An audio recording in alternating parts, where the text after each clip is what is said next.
नमस्ते, मैं चंद्रशेखर आप सभी को मैं अपने चैनल डिलीजेंट एकेडमी में स्वागत करता हूं। हम लोग बिहार एसएससी के लिए एक मैथ का सीरीज स्टार्ट किए थे, जिसमें हम लोग प्रत्येक दिन बिहार एसएससी में आए हुए मैथ का प्रीवियस क्वेश्चन और उस पर आधारित मैथ का क्वेश्चन कर रहे हैं।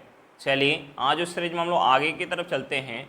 इससे पहले अगर आप मेरे चैनल पर नए हों तो चैनल को सब्सक्राइब कर लें और बेल आइकन को प्रेस करना बिल्कुल ना भूलें, ताकि आपको सबसे पहले लेटेस्ट नोटिफिकेशन मिलता रहे।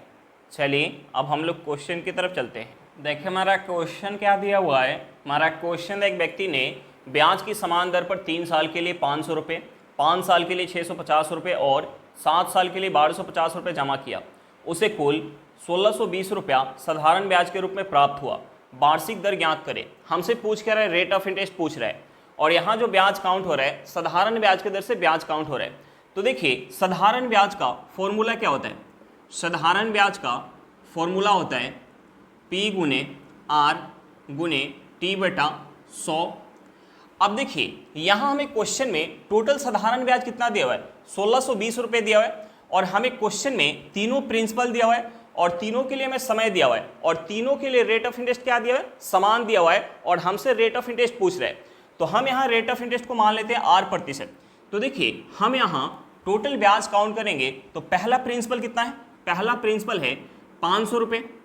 टाइम कितना है, टाइम है 3 साल का।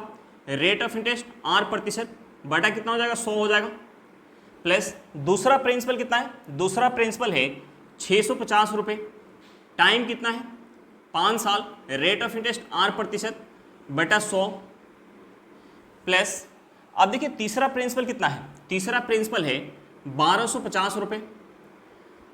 टाइम कितना है 7 साल का। रेट ऑफ इंटरेस्ट 8% बटा 100। अब देखिए यहाँ से हम टोटल ब्याज निकालेंगे तो टोटल ब्याज जो हमारा निकल के आएगा वो किसके बराबर निकल के आएगा। हमें क्वेश्चन में टोटल ब्याज दिया है 1620 रुपये, यानी ये जो ब्याज निकल के आएगा वो किसके बराबर निकल के आएगा, ये जो ब्याज निकल के आएगा वो 1620 रुपये के बराबर निकल के आएगा। ये जो ब्याज निकल के आएगा 1620 रुपये के बराबर निकल के आएगा। अब देखिए हम इस इक्वेशन से आर का वैल्यू निकाल सकते हैं, इस इक्वेशन से आर का वैल्यू निकाल सकते हैं। देखिए हम यहाँ से 2 जीरो से 2 जीरो काट सकते हैं, यहाँ से हमें 1 जीरो से 1 जीरो काट सकते हैं, यहाँ से हमें 1 जीरो से 1 जीरो काट सकते हैं। अब देखिए हम यहाँ अगर गुना करेंगे, हम यहाँ गुना करेंगे तो यहाँ से हमारा हो जाएगा, यहाँ से हमारा हो जाएगा, ये गुना करेंगे 5 में 3 से तो ये हमारा हो जाएगा 15R प्लस, देखिए यहाँ अगर हम गुना करेंगे, यहाँ गुना करेंगे 65 में अगर हम 5 से तो ये हमारा कितना हो जाएगा 325। 325 में 10 से भाग देंगे तो एक अंक से पहले हमारा दशमलव लगेगा, यानी ये हमारा हो जाएगा 32.5 R प्लस। अब देखिए हम यहाँ अगर गुना करेंगे 125 में 7 से तो देखिए 100 में 7 से गुना करेंगे तो 700 हो जाएगा। 25 में 7 से गुना करेंगे तो ये हमारा हो जाएगा 175। 25 में 7 से गुना करेंगे तो 175। देखिए 700 में 175 ऐड करेंगे तो ये हमारा हो जाएगा 875। ये हमारा हो जाएगा 875 और 10 से भाग देंगे तो एक अंक से पहले दशमलव लगेगा, यहाँ से हमारा हो गया 87.5 R।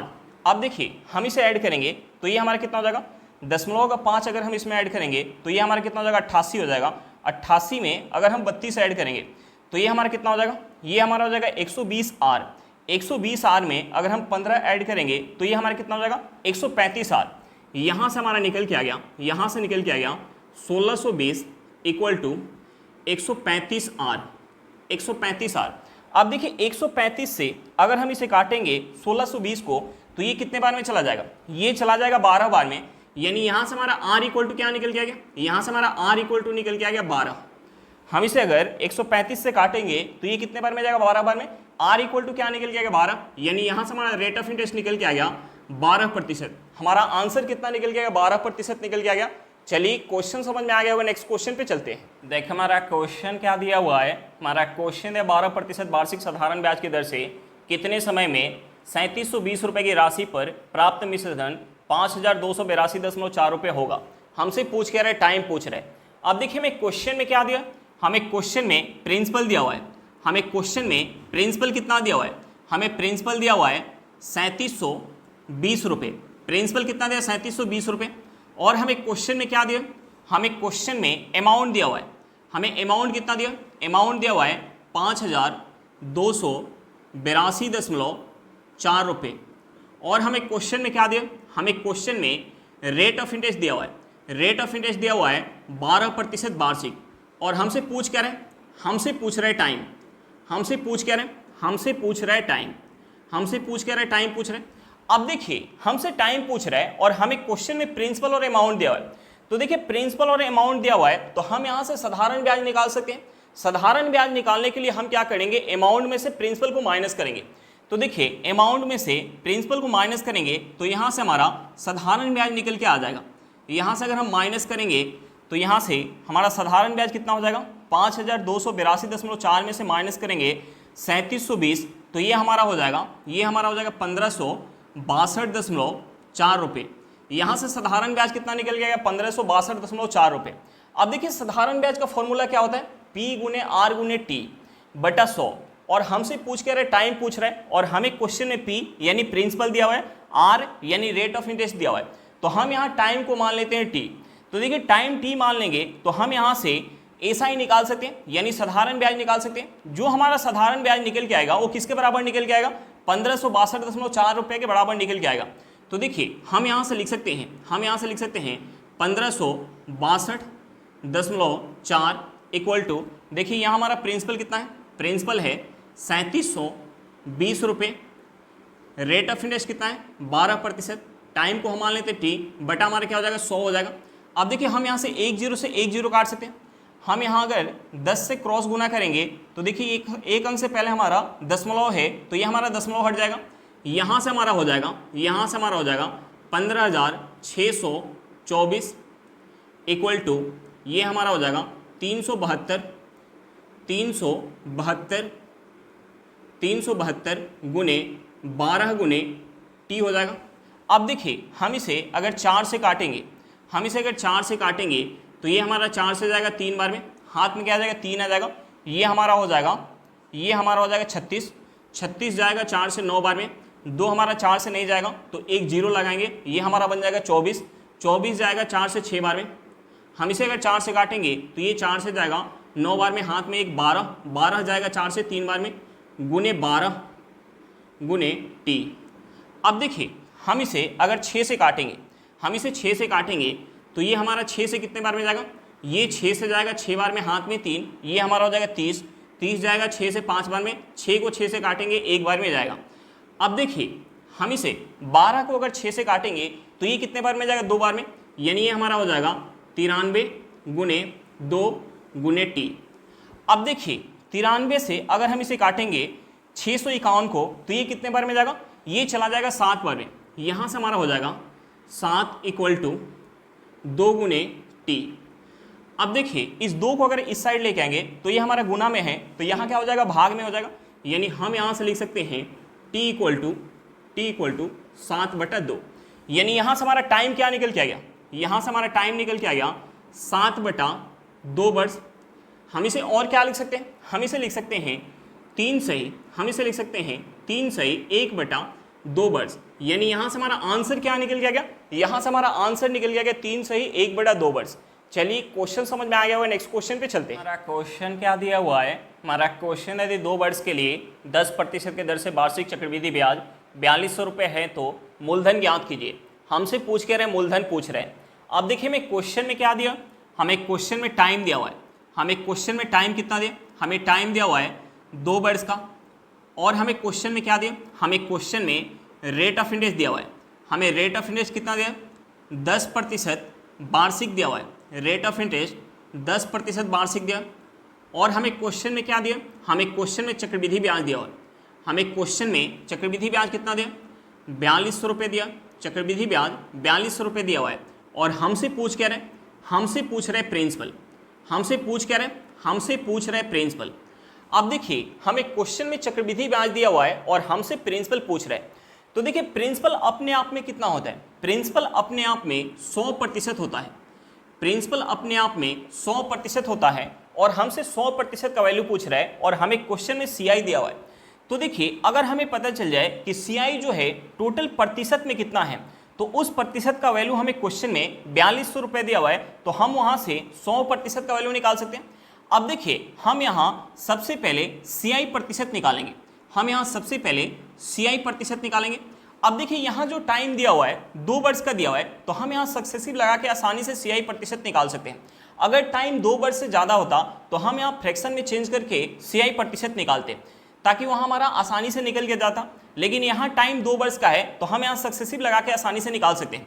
देखिए हम यहाँ सक्सेसिव लगाएंगे तो पहले वर्ष प्रिंसिपल का 10% ब्याज मिलेगा, दूसरे वर्ष प्रिंसिपल का 10% ब्याज मिलेगा, प्लस का क्या मिल जाएगा, यहाँ जो ब्याज काउंट हो रहा है CI के दर से काउंट हो रहा है, तो पहले वर्ष केवल प्रिंसिपल पे ब्याज मिलेगा, दूसरे वर्ष प्रिंसिपल पे तो ब्याज मिलेगा ही, प्लस का क्या मिल जाएगा, जो पहले वर्ष ब्याज मिला है उस ब्याज का भी हमें 10% ब्याज मिलेगा।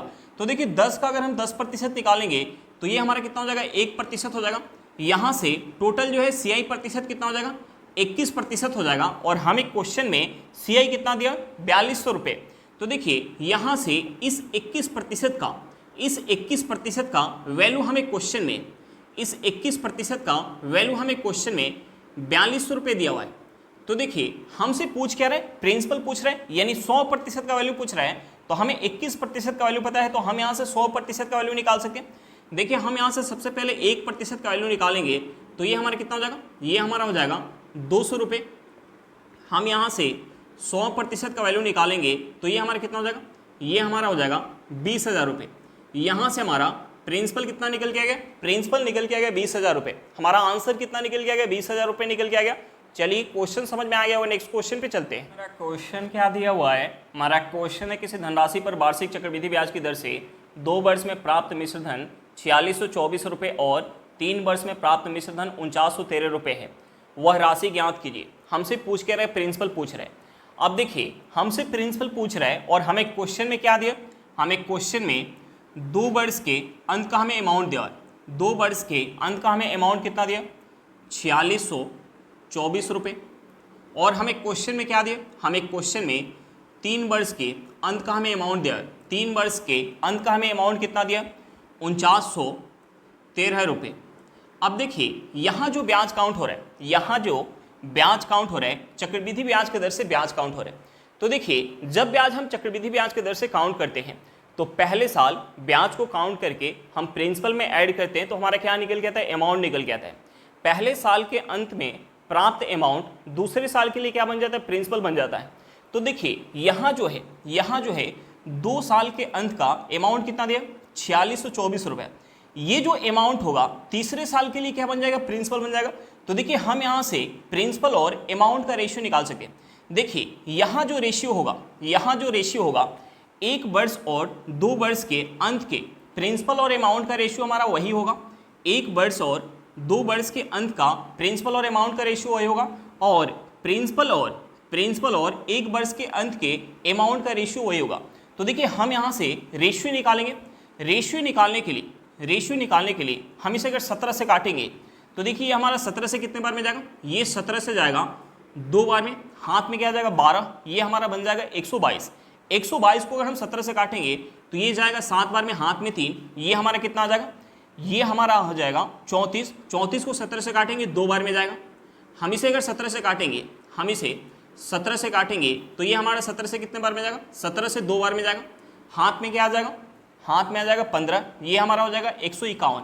अब देखिए 151 को 17 से काटेंगे तो ये 8 बार में जाएगा, हाथ में क्या आ जाएगा 15 आ जाएगा, ये हमारा बन जाएगा 153। 153 को अगर हम 17 से काटेंगे तो ये कितने बार में जाएगा, 9 बार में जाएगा।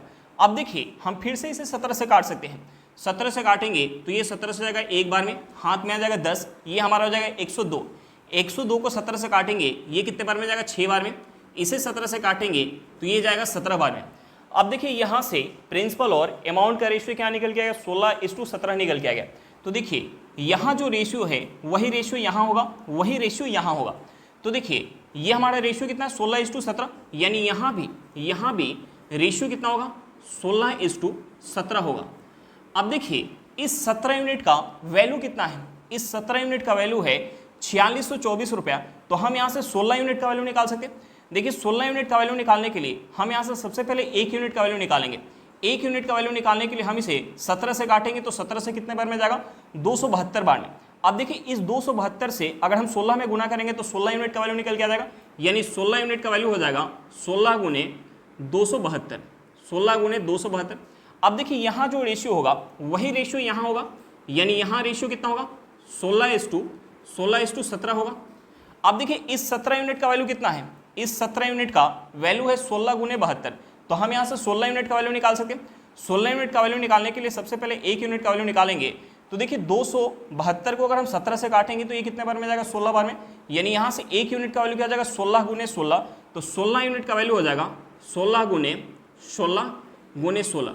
यहाँ से हमारा प्रिंसिपल क्या निकल गया, 16 गुने 16 गुने 16।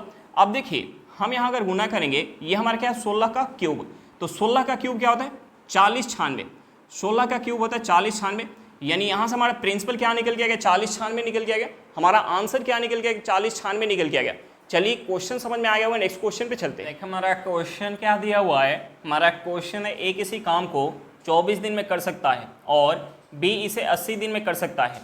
बी 2 दिन अकेले कार्य करता है और ए तीसरे दिन अकेले कार्य करता है। यह प्रक्रिया काम पूरा होने तक चलती है। कार्य कितने दिन में पूरा होगा। हमसे पूछ क्या रहे कि टोटल काम इस प्रक्रिया द्वारा समाप्त होने में कितना समय लगेगा। तो देखिए हम सबसे पहले क्या करेंगे, जो ये हमारा समय दिया हुआ है हम उस समय का एलसीएम निकालेंगे। देखिए हमारा समय क्या दिया हुआ है, हमारा समय दिया 24 दिन, दूसरा समय क्या दिया 80 दिन। तो हम सबसे पहले इन दोनों समय का एलसीएम निकालेंगे। हम सबसे पहले इन दोनों समय का एलसीएम निकालेंगे। तो देखिए 24 और 80 का अगर हम एलसीएम निकालेंगे तो एलसीएम कितना हो जाएगा, एलसीएम हो जाएगा 240। तो देखिए हम यहाँ टोटल काम को मान लेते 240 यूनिट, टोटल काम को हम मान लेते 240 यूनिट। अब देखिए 240 यूनिट काम जब अकेले ए कर रहा है, जब अकेले ए कर रहा है तो कितना समय लग रहा है, 24 दिन का समय लग रहा है। जब अकेले बी कर रहा है तो कितना समय लग रहा है, 80 दिन का समय लग रहा है। तो देखिए हम यहाँ से इन दोनों का इफिशियंसी निकाल सकते हैं। अब देखिए ए जो है 24 दिन में 240 यूनिट काम कर रहा है, तो एक दिन में कितना काम कर रहा होगा 10 यूनिट, और बी जो है 80 दिन में 240 यूनिट काम कर रहा है, तो एक दिन में कितना काम कर रहा होगा 3 यूनिट, यानी यहाँ से दोनों का इफिशियंसी निकल के आ गया। अब देखिए हमें क्वेश्चन में आगे क्या दिया हुआ है, हमें क्वेश्चन में आगे दिया हुआ है कि बी जो है 2 दिन अकेले काम करता है। पहले जो है 2 दिन, पहले 2 दिन कौन काम करे, पहले 2 दिन बी काम करे। तो देखिए बी जो है एक दिन में कितना काम करे 3 यूनिट, तो 2 दिन में कितना काम करेगा 6 यूनिट काम करेगा।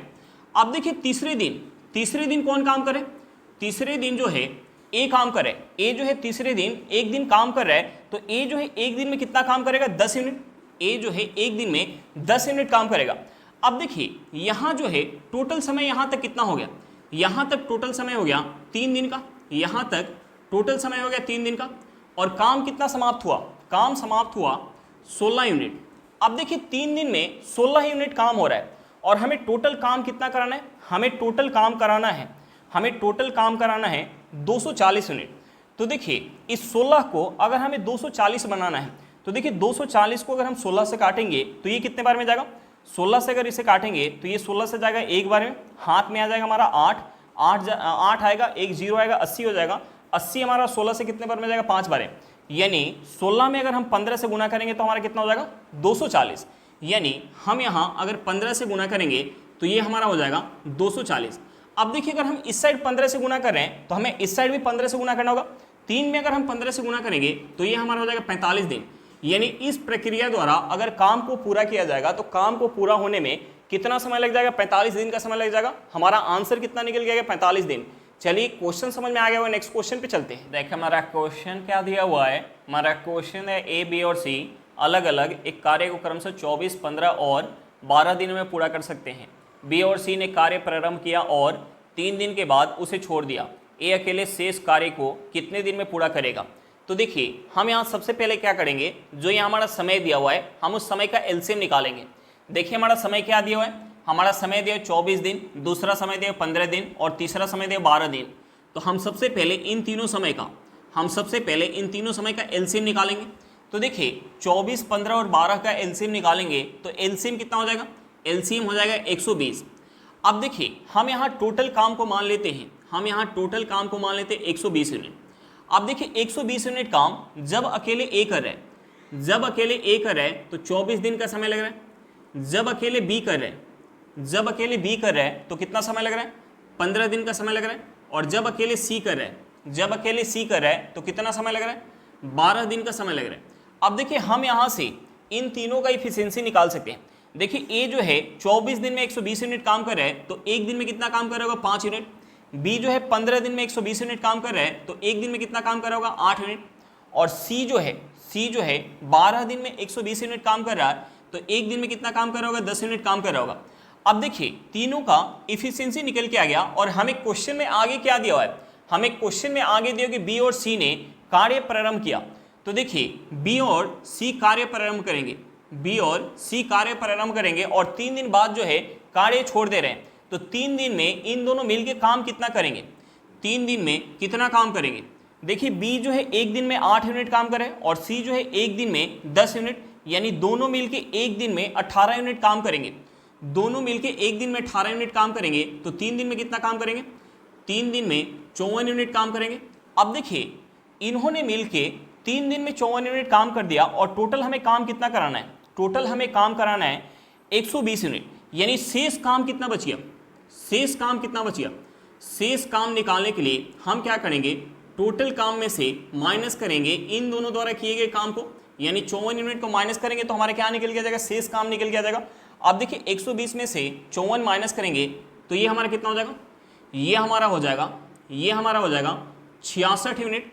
अब देखिए इस शेष काम को कौन कर रहा है, शेष काम को अकेले जो है ए कर रहा है। तो देखिए ए जो है एक दिन में 5 यूनिट काम कर रहा है, तो 66 यूनिट काम करने में ए को कितना समय लगेगा, 66/5 दिन। हम इसे क्या लिख सकते हैं, हम इसे लिख सकते हैं, अगर इसे 5 से काटेंगे तो ये 5 से जाएगा एक बार में, हाथ में क्या जाएगा एक, ये हमारा कितना हो जाएगा 16 को अगर हम काटेंगे 5 से तो ये जाएगा 3 बार में, हाथ में 1/5। यहाँ से हमारा समय निकल के आएगा कि शेष काम को ए जो है अकेले 13 सही 1/5 दिन में पूरा करेगा। हमारा आंसर क्या निकल गया, 13 सही 1/5।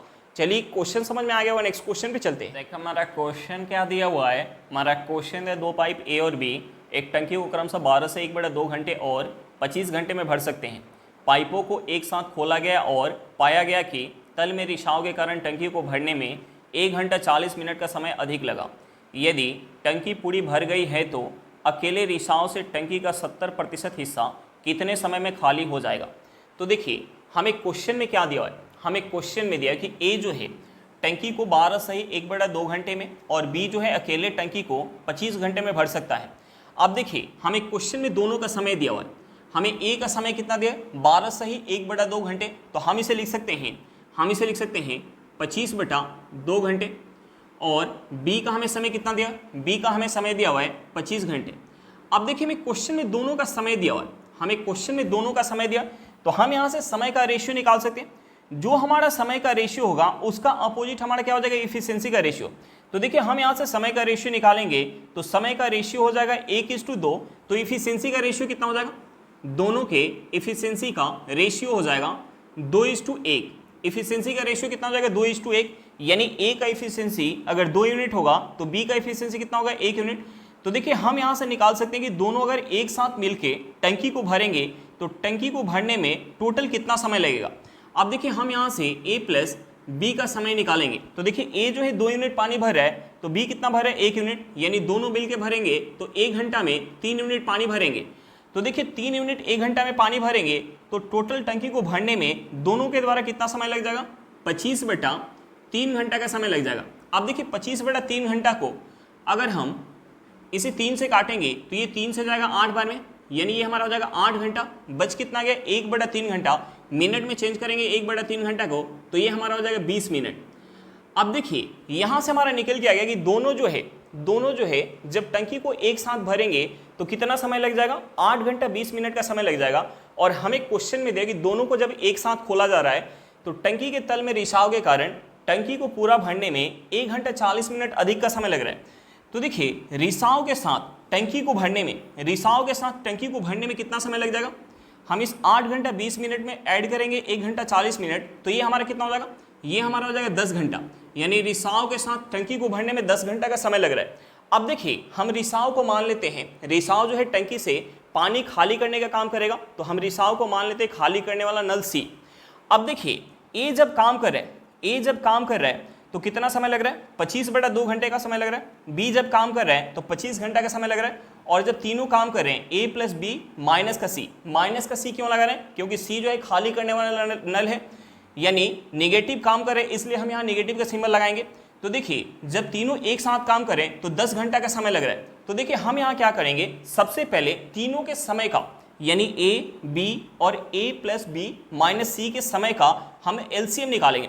तो देखिए एलसीएम निकालेंगे, हम यहाँ एलसीएम निकालेंगे तो एलसीएम कितना हो जाएगा 50 हो जाएगा।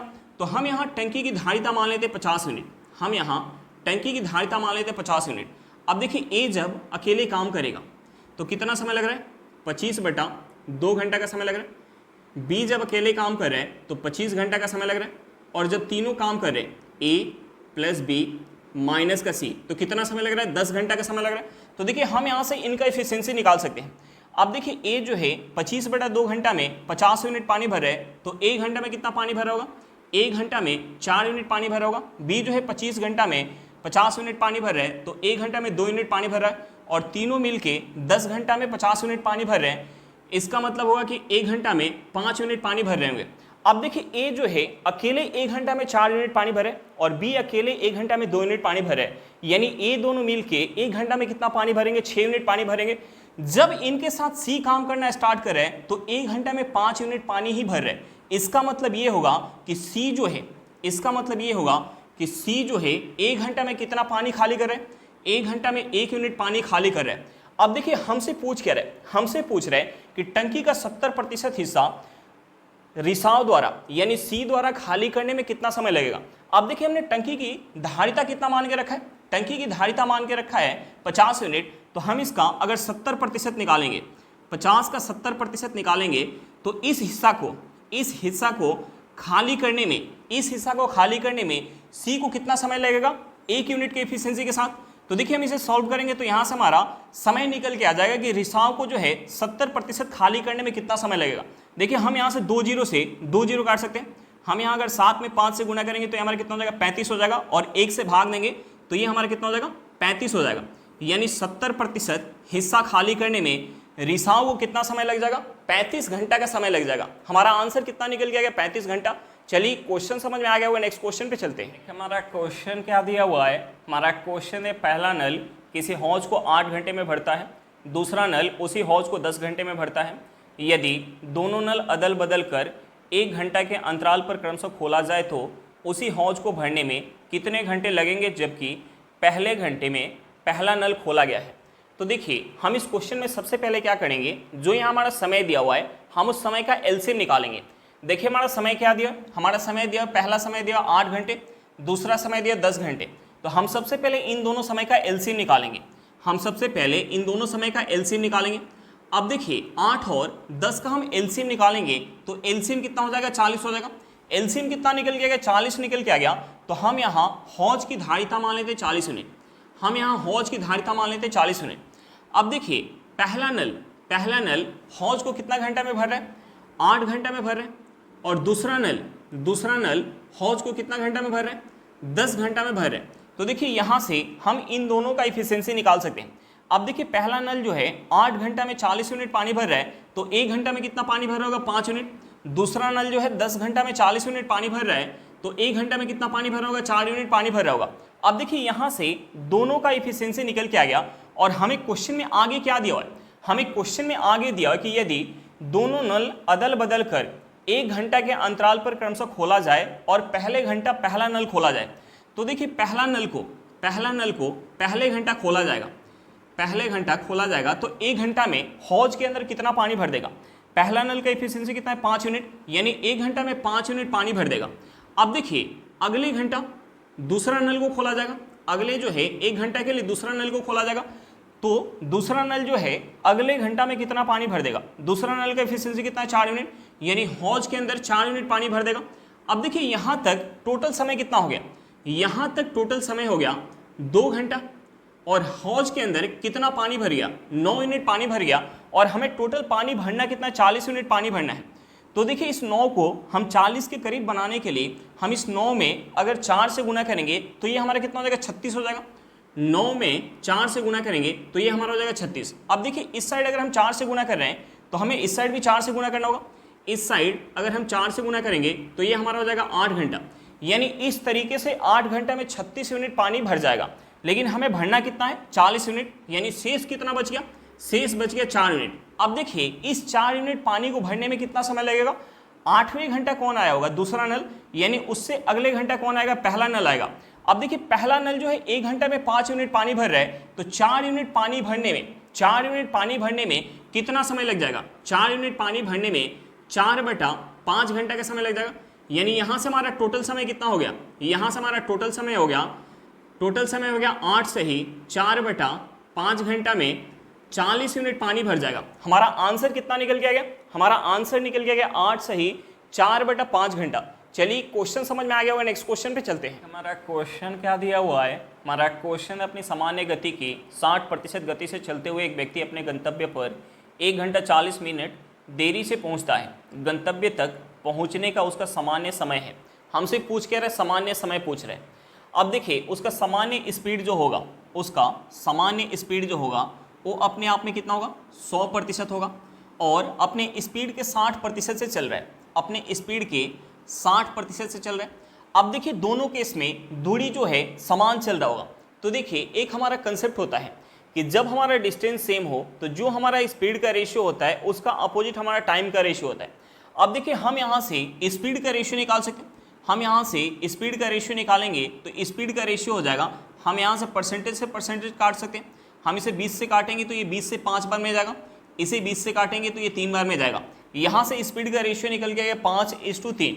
अब देखिए जो हमारा स्पीड का रेशियो होगा उसका अपोजिट हमारा टाइम का रेशियो होगा, क्योंकि डिस्टेंस क्या है? सेम है। यानी टाइम का रेशियो हो जाएगा 3:5। यानी जब अपने सामान्य स्पीड से जाएगा तो कितना समय लगेगा? 3 यूनिट का, और अपने सामान्य स्पीड के 60% से जाएगा तो कितना समय लगेगा? 5 यूनिट का। यानी पहले की अपेक्षा कितना ज़्यादा समय लग रहा है? पहले की अपेक्षा कितना ज़्यादा समय लग रहा है? 2 यूनिट। और हमें क्वेश्चन में दिया कि पहले की अपेक्षा 1 घंटा 40 मिनट देरी से पहुंच रहा है, यानी पहले की अपेक्षा 1 घंटा 40 मिनट ज़्यादा समय लग रहा है।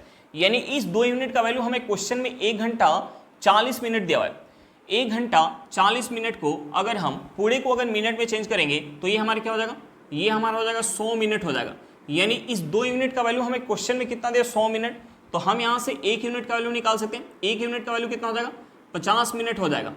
अब देखिए हमें 1 यूनिट का वैल्यू पता चल गया और हमसे पूछ क्या रहा है? सामान्य समय। तो देखिए समान समय कितना है? 3 यूनिट। 1 यूनिट का वैल्यू पता है तो हम यहाँ से 3 यूनिट का वैल्यू निकाल सकते हैं। 3 यूनिट का वैल्यू कितना हो जाएगा? 3 यूनिट का वैल्यू हो जाएगा 150 मिनट। अब देखिए 150 मिनट को हम क्या लिख सकते हैं? 150 मिनट को हम लिख सकते हैं 2 घंटा। 2 घंटा यानी कितना हो गया? 120 मिनट। 2 घंटा 30 मिनट लिख सकते हैं। 2 घंटा 30 मिनट लिख सकते हैं। यहाँ से हमारा समय निकल के आ गया कि 2 घंटा 30 मिनट का उसे सामान्य समय लग रहा होगा। चलिए क्वेश्चन समझ में आ गया होगा, नेक्स्ट क्वेश्चन पे चलते हैं। हमारा क्वेश्चन क्या दिया हुआ है? हमारा क्वेश्चन है 100 मीटर लंबी एक रेलगाड़ी दूसरी 150 मीटर लंबी रेलगाड़ी जो उसकी समांतर पटरी पर विपरीत दिशा में चल रही है को 9 सेकंड में पार करती है। यदि 150 मीटर लंबी रेलगाड़ी की गति 40 किलोमीटर पर घंटा है तो दूसरी रेलगाड़ी की गति क्या है? हमसे पूछ क्या रहे? दूसरी रेलगाड़ी की गति पूछ रहे हैं। तो देखिए एक हमारा कंसेप्ट होता है कि जब कोई ट्रेन किसी प्लेटफॉर्म, किसी पुल या किसी ट्रेन को पार करती है तो उस केस में ट्रेन अपनी लंबाई प्लस की जिसे पार करती है उसकी लंबाई के बराबर दूरी चलती है। अब देखिए यहाँ जो है एक ट्रेन दूसरी ट्रेन को पार कर रही है, तो यहाँ जो है इस केस में दोनों के लंबाई के योग के बराबर दूरी चला जाएगा एक दूसरे को पार करने में। अब देखिए हमें क्वेश्चन में दोनों की लंबाई दिया हुआ है तो हम यहाँ से पार करने की दूरी हम निकाल सकते हैं। दूरी कितना हो जाएगा? एक की हमें लंबाई दिया हुआ है 100 मीटर, दूसरी की हमें लंबाई कितना दिया है? 150 मीटर। यानी पार करने में कितना दूरी चलना होगा? पार करने में 250 मीटर दूरी चलना होगा।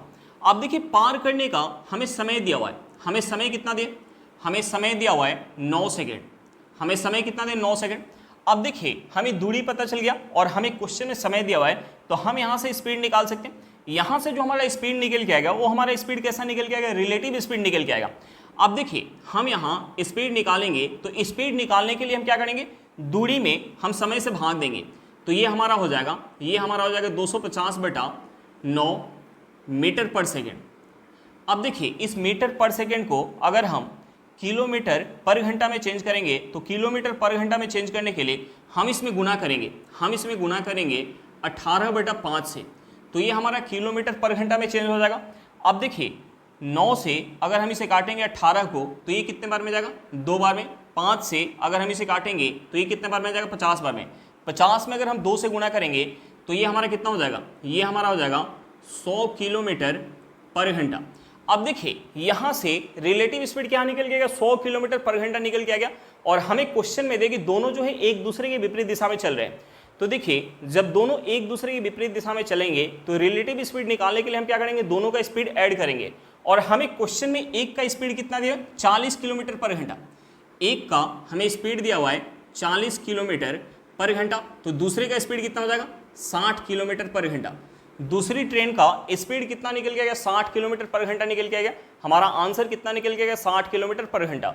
चलिए क्वेश्चन समझ में आ गया होगा। आज के लिए इतना ही, फिर मिलते हैं नेक्स्ट क्लास में। अगर क्लास अच्छा लगे तो क्लास को लाइक करिएगा। अगर आप मेरे चैनल पर नए हो तो चैनल को सब्सक्राइब करिएगा और क्लास को अपने दोस्तों के साथ शेयर करना बिल्कुल मत भूलिएगा। चलिए बाय बाय।